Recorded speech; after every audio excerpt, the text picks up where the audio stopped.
Saya prihatin, sehingga seolah-olah adanya TKM masuk di saat pandemi ini, sehingga banyak saudara kita, rakyat kita yang tanda petik, loh kenapa kita dilarang mudik sedangkan tenaga kerja asing aja diperbolehkan? Ini udah nggak fair lagi.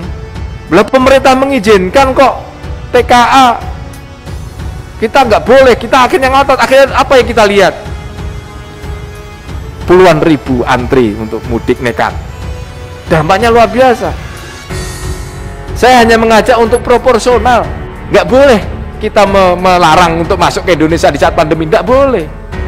Itu rakyat kita, saudara kita kok, keluarga kita kok, gitu loh. Kalau mau fair loh ya. Jangan kita teriak-teriak kemudian yang korbannya rakyat juga.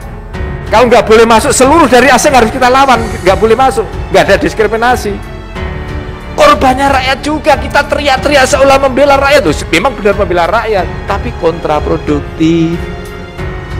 Loh, negara sana dibolehkan masuk kok, kita nggak boleh mudik gitu loh. Akhirnya pada rakyat melawan apa yang disampaikan, apa yang diperintahkan oleh rakyat, apa yang diberikan dari pemerintah, sehingga terjadi, mohon maaf, tanda petik, banyak yang belot dengan nekat untuk mudik. Terima kasih sudah klik video ini. Jangan lupa tekan tombol subscribe untuk bergabung. Dalam hitungan saya persilahkan kalian untuk tekan tombol subscribe. 10, 3, 2, 1. Saya ucapkan selamat bergabung dalam channel ini. Yang pertama, ini menarik ini Pak Kepala Badan Bang Benny. Prinsipnya saya setuju semua nih rekomendasi Bapak ini. Tetapi memang ada masalah ya ini. Bahwa dari hasil pengajian itu memang jomplang ini ya, terjadi perbedaan yang sangat signifikan. Jadi perlu memang apa yang disampaikan oleh Cak Yahya betul apa adanya ini. Ini memang harus ada duduk 3 antara kementerian, kemudian kepala badan dan BPJS. Kok bisa sampai segini gitu loh. Ini dari sisi kinerjanya sangat payah sekali. Sudah preminya aja berkurang, kemudian klaimnya juga masa ampun ini. Itu harus ada eksekusi nih, harus ada solusi segera. Ini fakta ini memprihatinkan kalau melihat seperti ini. Ini karena sudah amanah rakyat, sudah dalam BPJS ya mau tidak mau, tapi jangan sampai seperti kalah dengan konsorsium CPJTKI itu loh. Ini korbannya kan juga rakyat dalam hal ini migran kita gitu. Jadi setuju Bang, saya ini memang harus rekomendasinya sudah saya baca bagus. Saya kira nanti tinggal disinkronkan dengan Ibu Menteri bagaimana agar termasuk dengan, dan saya juga apresiasi kepada Ibu Menteri ya. Ibu Menteri juga welcome terhadap rencana perubahan keputusan Menteri tadi ya. Masih dalam proses penggodokan. Saya kira ini kita harus support, kita kawal. Yang penting kan kita bagaimana yang terbaik buat migran kita, PMI kita gitu ya. Dan pasti siang malam akan berpikir itu Pak Benny dengan Bu Menteri bagaimana untuk memberi yang terbaik. Nah yang paling sederhana yang di depan mata kita ini, saya kira itu harus jadi kesimpulan rapat tenaga ahli ya, bahwa untuk masalah jaminan sosial kita harus menjadi apakah perlu nanti ada rapat khusus dengan parlemen dengan bertiga kita ya.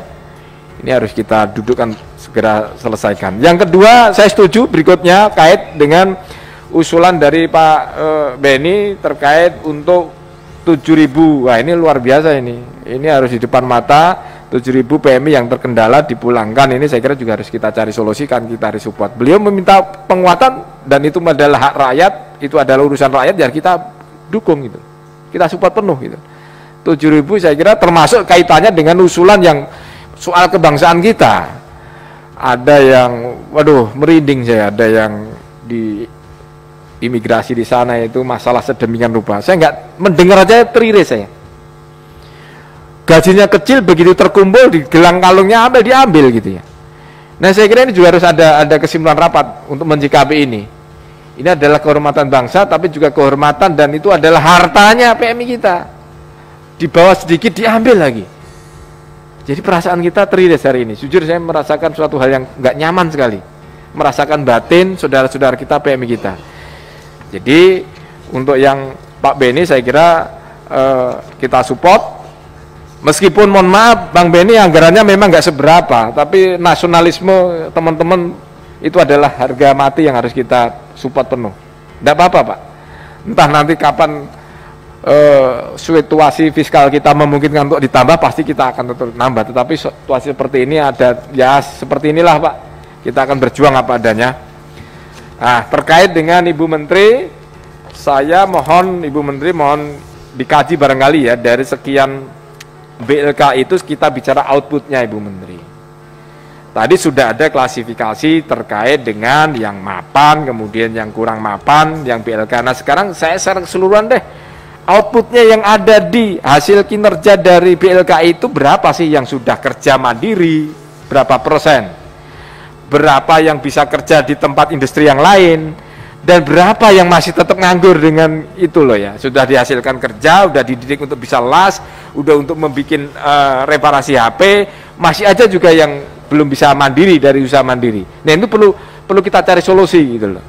Apakah metodenya kita rubah? Apakah sebagian kita kasih modal kerja gitu ya? Nah itu dalam rangka dari hasil evaluasi itu baru kita bisa memotret apa strategi kita untuk perbaiki strategi dalam rangka untuk BLK kita ini.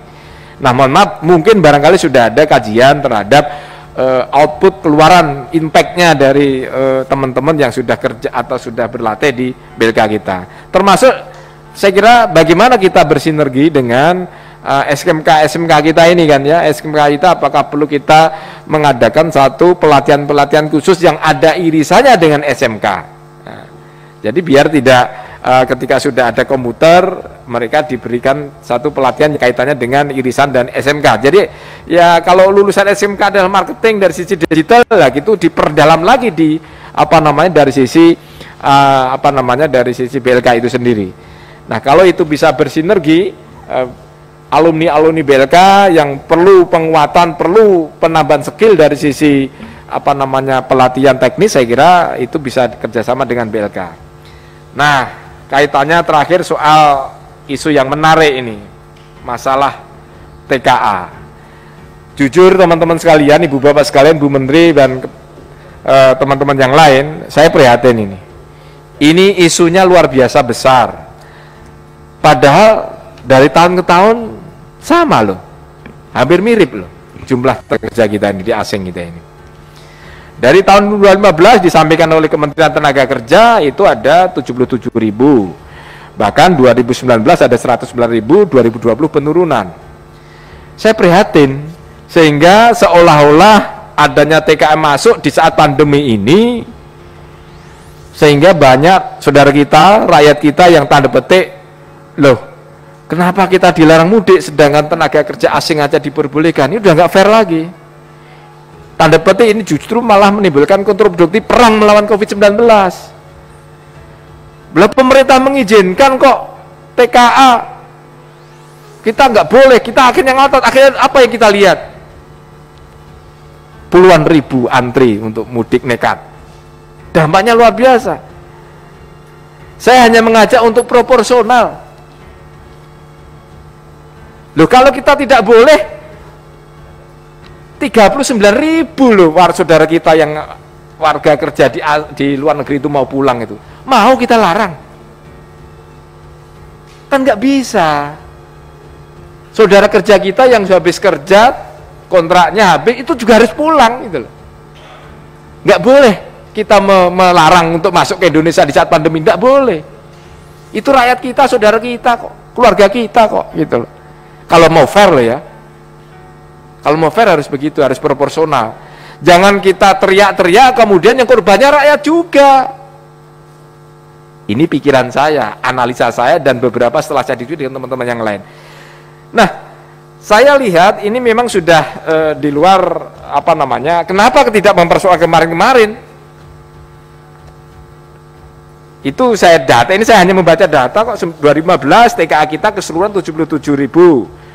16, 80.000, 85.000 sampai Mei 2000 92.000. Apa yang salah? Kalau nggak boleh masuk, seluruh dari asing harus kita lawan, nggak boleh masuk, nggak ada diskriminasi. TKA mau saudara kita, apa mau begitu? Kan tidak. Saudara kita mau pulang loh. 39.000 itu kayak mau pulang, teman-teman saudara-saudara kita, tetangga kita, warga kita yang mau pulang itu. Nah, saya setuju terkait dengan yang disampaikan oleh teman-teman terutama Cahaya tadi ya, harus ada klarifikasi. Itu amanah rakyat. Yang boleh tenaga kerja asing yang masuk ke Indonesia itu terdefinisi di dalam amanah rakyat, undang-undang. Apa itu? Direksi, komisaris, profesional, manajer, itu yang hanya boleh dari sana. Gitu loh. Jadi saya hanya mengajak jangan sampai isu-isu yang sepertinya sudah kemarin-kemarin sudah ada, bulan-bulan kemarin sudah ada, tahun-tahun kemarin sudah ada, sehingga mengacaukan, mohon maaf, mengacaukan dari kita melawan perang COVID-19. Korbannya rakyat juga, kita teriak-teriak seolah membela rakyat. Loh, memang benar membela rakyat, tapi kontraproduktif. Loh, negara sana dibolehkan masuk kok, kita nggak boleh mudik gitu loh. Akhirnya pada rakyat melawan. Melawan apa? Nekat mudik gitu loh. Itu tiap bulan juga ada gitu loh. Tiap tahun juga ada segitu gitu loh. Sehingga saya mengajak semua pihak untuk berpikir bijak. Berbijak, jangan sampai yang disampaikan itu betul. Saya paham itu adalah untuk kebaikan juga. Tapi kebaikan itu jangan sampai menimbulkan kontraproduktif sehingga rakyat tanda petik seolah-olah menolak apa yang disampaikan oleh pemerintah. Loh, kalau kita menolak dari pemerintah gimana ini negara ini akan diatur oleh pemerintah, negara diatur oleh negara, pemimpin adalah pemerintah gitu loh. Jadi saya kita mengajak untuk berpikir yang proporsional. Kalau memang kemarin menolak, kenapa nggak ditolak kemarin gitu loh. Sedangkan toh yang disampaikan oleh pemerintah kan juga jelas gitu. Jadi saya tidak berpikir pemerintah atau tidak sini, saya hanya berpikir rakyat. Akhirnya kemarin rakyat pada belot gitu loh. Kasihan rakyat. Teriak boleh, tetapi faktanya ribuan turun jalan, ribuan pulang ingin untuk mudik gitu ya. Jadi itu keluh kesah saya diskusi dengan banyak pengamat juga, ya memang ini sudah over pemberitaannya ini. Sehingga kalau TKA kemarin kan juga banyak negara gitu loh. TKA itu banyak negara loh. Sedangkan kita di era pandemi ini juga masih membuka migran kita ke luar negeri, betul Pak? Pak Kepala Badan? 50 negara yang negara kita ekspor, mohon maaf bukan ekspor, kirim ke kerja di luar negeri. Apa kita larang? Nggak proporsional juga, nggak bijak juga. Saudara kita juga di masa pandemi ini, saudara-saudara kita yang mau kerja ke luar negeri masih banyak. 50 negara yang kita kirim memang adalah tenaga-tenaga profesional gitu loh. Orang-orang yang terdiri siap kerja di asing. Belum juga saudara kita yang mau pulang, sekali lagi saya pulang. Ini Juni Juli itu 39.000. Mau kita lawan, mau kita tolak. Nggak boleh. Itu warga kita sudah nggak bisa kerja di sana, udah nggak, tempat tinggal udah habis gitu loh. Jadi saya mengajak yang di luar sana untuk berpikir yang proporsional, berpikir yang bijak. Karena kalau kita berpikir yang terlalu, namanya terlalu itu nggak baik, korbannya juga masyarakat juga. Kemudian apa yang disampaikan, apa yang diberitakan oleh rakyat, apa yang diberikan dari pemerintah, sehingga terjadi, mohon maaf, tanda petik banyak yang belot dengan nekat untuk mudik. Begitu saja catatan. Jadi saya kembali lagi, apa yang disampaikan Kepala Badan dimasukkan aja kepada kesimpulan, sehingga itu suatu yang baik saya kira. Begitu pimpinan, matur suwun. Assalamualaikum warahmatullahi wabarakatuh. Merdeka.